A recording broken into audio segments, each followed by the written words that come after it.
Okay, folks, how we doing? Today is Sunday, November 6th, 2016. Rich Van Tassel with you, giving you our game recaps, part 1 for Week 9 of the NFL season.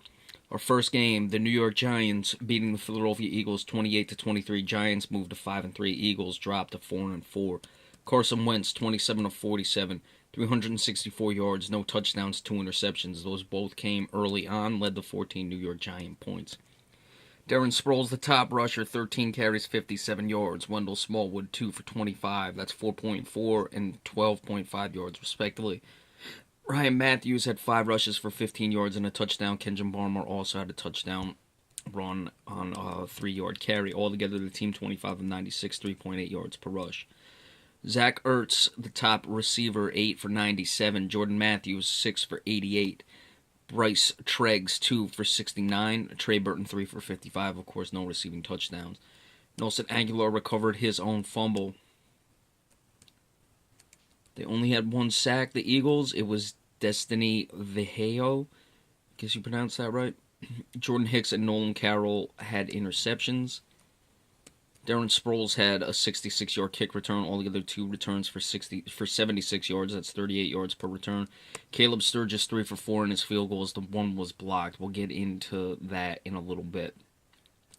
Eli Manning 22 of 36, 257 yards, 4 touchdowns, 2 interceptions. Paul Perkins, the top rusher, 11 carries, 32 yards. Rashad Jennings 11 for 26. The team altogether 24 of 54, 2.3 yards per rush. That running situation is still a problem for the New York Giants. Sterling Shepard, 3 receptions, 50 yards, a touchdown. Odell Beckham Jr., 4 for 46. Victor Cruz, 1 for 46. Beckham Jr. had 2 touchdowns. Will Tye, 4 for 33. Roger Lewis had a 30-yard touchdown reception. Mark Herzlich recovered a fumble. Janoris Jenkins fumbled. It was not lost. That came on the blocked kick. The team had 2 sacks. Olivier Vernier had 1. Landon Collins the other. Andrew Adams and Landon Collins both had the interceptions. Robbie Gould did not kick a field goal. Obviously, a lot to be made with this game. A lot will be made with the fact that the Eagles had that field goal blocked. Twice they had an opportunity to kick a field goal. They decided to go for it and got stopped. That's 9 points right there when you lose by 5. Certainly critical as far as going for it on the 4th downs. You can't let a past bad decision affect your other decision. I thought the first one was probably not that bad of a decision. The second one, it was up in the air. You have to judge them each on the individual basis. You can't say, well, we went for it once, let's not go for it again. So I like the fact that Peterson did it in that regard. However, a lot of points were left there and the Eagles lost. As for the Giants, their passing game was good. They would have been kicking themselves had they not won this game. But they started to tail off in the second half. The running game is clearly a bit of a problem. But the Eagles now are really in trouble in that division. The Giants certainly keeping themselves right in it. Not right in it, but they had to since the Cowboys won. Either one of these teams losing, it would have been more difficult. It's clearly a lot worse for the Philadelphia Eagles than the New York Giants, the loss. But whoever was going to lose this game was going to be in a bad way. And the Giants, fortunate to come out of there with the victory. Next, another New York game. The Jets went on the road, lost to the Dolphins. The Dolphins quietly have gotten themselves to 500. They're with a 27-23 victory. They're 4-4. The Jets are 3-6. Ryan Fitzpatrick, 17 of 28, 193 yards, 1 touchdown, 2 interceptions. Both key interceptions. One of them led to 3 points for the Dolphins. It came in the Jets' territory. The other one he threw in the end zone. So Ryan Fitzpatrick at his finest or not finest right there, I guess. Bryce Petty actually came in because Fitzpatrick was knocked out. He was 2 for 2 for 19 yards. Matt Forte, 12 carries, 92 yards, 7.7 yards per rush, a touchdown. Ryan Fitzpatrick, 3 for 26, 8.7 yards per rush. The team altogether 21 of 140, 6.7 yards per rush, and the touchdown. Jalen Marshall, the top receiver, 3 for 59. Robbie Anderson, 4 for 49. Brandon Marshall, 6 for 45. Breno Giacomini and James Carpenter, 2 offensive linemen, recovered fumbles. Fitzpatrick fumbled twice, did not lose any of them, so he was still the turnover machine, even though the fumbles weren't lost that you'd expect from him. Jalen Marshall recovered a fumble that he fumbled and recovered it. I'm assuming he recovered his own fumble. Only 1 sack. It was a split sack between Lorenzo Molden and Josh Martin. No interceptions. C.J. Spiller, who was recently picked up, was the return man. He didn't do really anything of note. Nick Folk, 3 for 3 in his field goals. For the Miami Dolphins, Ryan Tannehill, 17 of 28, 149 yards, 1 touchdown, no interception. Jay Ajayi was shut down in the first half. He still finished 24 carries, 111 yards, 4.6 yards per rush. He had a touchdown. Damian Williams, 5 for 29. The team altogether, 32 of 137, 4.3 yards per rush. Dominic Jones, top receiver, 3 receptions, 42 yards. Jarvis Landry, 3 for 33. Dominic Jones had the touchdown. Damian Williams, 2 receptions for 20 yards. Spencer Pasinger recovered a fumble. Matt Darr and Jay Ajayi both fumbled. Darr fumbled twice, Ajayi once, and they both recovered fumbles. Ndamukong Suh had a sack. Cameron Wake had 2 sacks. The team altogether, those were the only 3 sacks. Jordan Phillips and Bobby McCain had the interceptions. Kendron Drake, 2 returns for 123 yards. One of them was a 96-yard touchdown. 61.5 yards per return all the way around. So the other one, though, even with the 96 yards, he still returned the other one 27 yards, so that's pretty good there.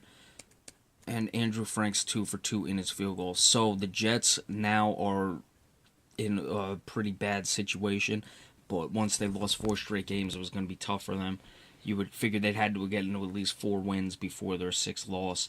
They did not get there, to have any hope. So they're in trouble. Now the Dolphins quietly 4-4, trying to build something in that wild card race. Let's see what they can do. Tannehill, an efficient game, did not throw the ball a lot. He's put up some big numbers in games, but then the team has lost. So let's see if this is something new that will develop with Ryan Tannehill moving forward. Ryan Fitzpatrick, of course, hey, look, on the bright side, Jets fans, you didn't give him that big contract, so you look good in that regard.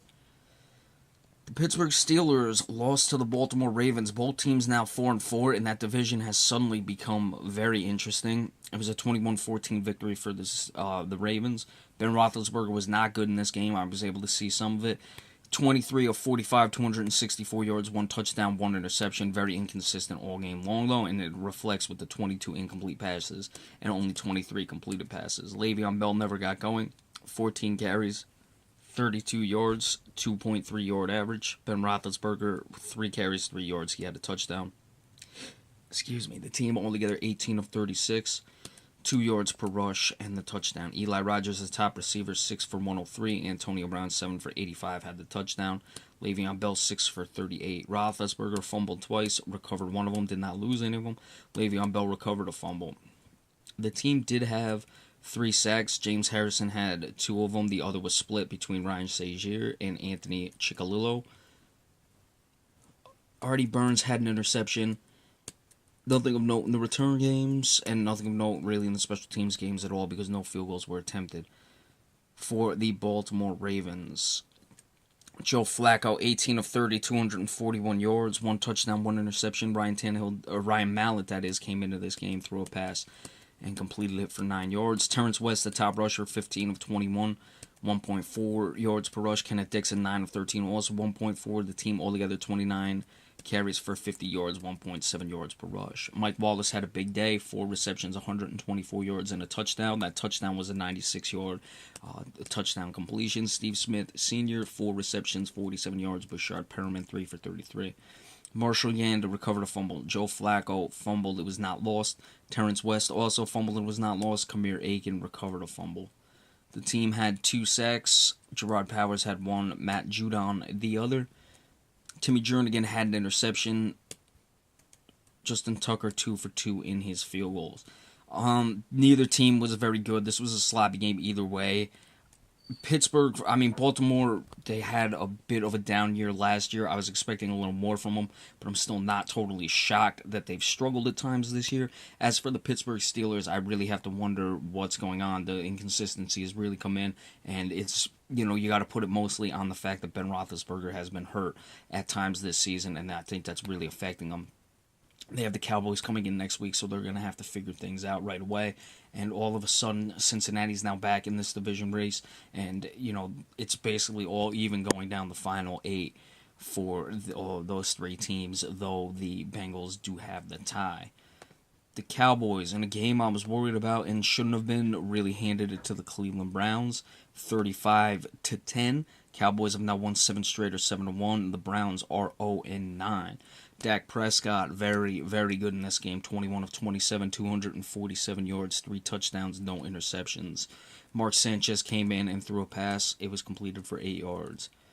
Ezekiel Elliott, 18 carries, 92 yards, 5.1 yards per rush, 2 touchdowns. Probably could have gone off a lot more had the Cowboys not had the big lead and needed more. Alfred Morris, 17 of 56. The team altogether, 42 carries, 168 yards, 4 yards per rush, and 2 touchdowns. That includes 2 Mark Sanchez kneel downs of a negative yard each. Jason Witten, big time today, 8 receptions, 134 yards. Cole Beasley, 6 for 56. Both of them had touchdowns. Dez Bryant, 1 for 19. Terrence Williams, 2 for 19. Ezekiel Elliott fumbled but recovered it. Anthony Hitchens and Damian Wilson split a sack. Malik Collins, the rookie, had 2 sacks. Justin Durant had 1. Altogether, they had 4. No interceptions. Nothing of note in the return games. Dan Bailey did not kick a field goal, so special teams really not a factor for the Cowboys. In this one, Cody Kessler, 19 of 27, 203 yards, 1 touchdown, no interceptions. Duke Johnson Jr., 5 carries, 30 yards, 6 yards per rush. Altogether, the team 13 of 45, 3.5 yards per rush. Isaiah Crowell, top receiver, 4 for 63. Terrell Pryor, 5 for 47. He had a touchdown. Only 6 guys caught passes for the Browns, however. No sacks. Dak Prescott was clean all game long. Nothing of note in the return games. Cody Parkey 1 for 2 in his field goals. I'll start with the Cleveland Browns. I saw some of this. I actually got the Red Zone channel. You can see why they're 0-9.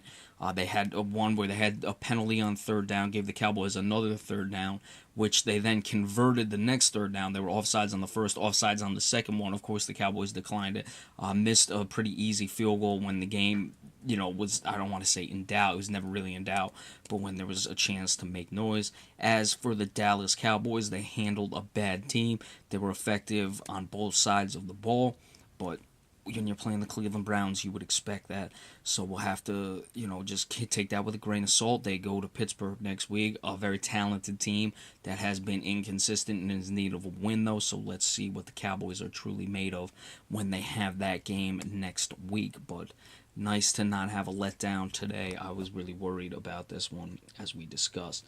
All right, so we'll be back in a little bit and give you the part 2 of the recaps for Week 9 of the NFL season. Be sure to stay tuned for that. Thank you all so much.